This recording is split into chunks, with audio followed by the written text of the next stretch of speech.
We meet with Maria van der Hoeven exactly on the day on which 40 years ago the Yom Kippur War broke out, triggering the oil crisis of the year 1973. Shortly thereafter, the International Energy Agency was founded, which today Maria van der Hoeven heads. Energlobe asked her, what are the challenges that you and your agency have to face today? Well, some of the challenges are that the centers of gravity in, for instance, energy demand are shifting, not in the OECD countries anymore, but to the new developing countries, especially east of Suez.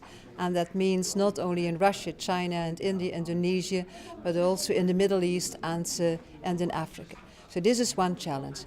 The other challenge is we are not talking about oil alone anymore. We are in gas, there is coal.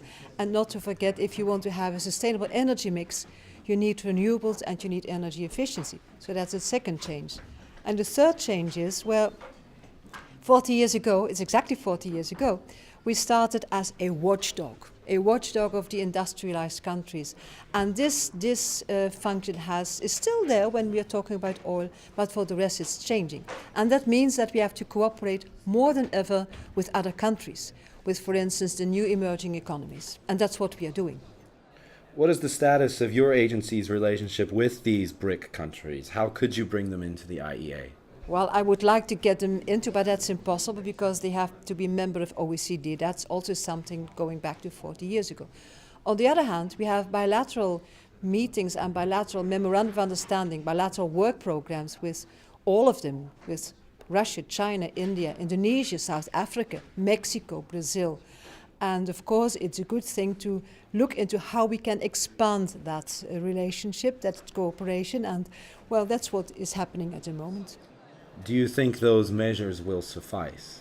It's a process. It's a process, and the process is at the very beginning. But the bilateral relationships with these countries are of extreme importance because then, let me give you an example: cooperation on data, cooperation on statistics, so that we know what we are talking about.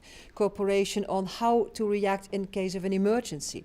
What are we doing with our fossil fuel subsidies? What are we doing with our technology? How to integrate renewables?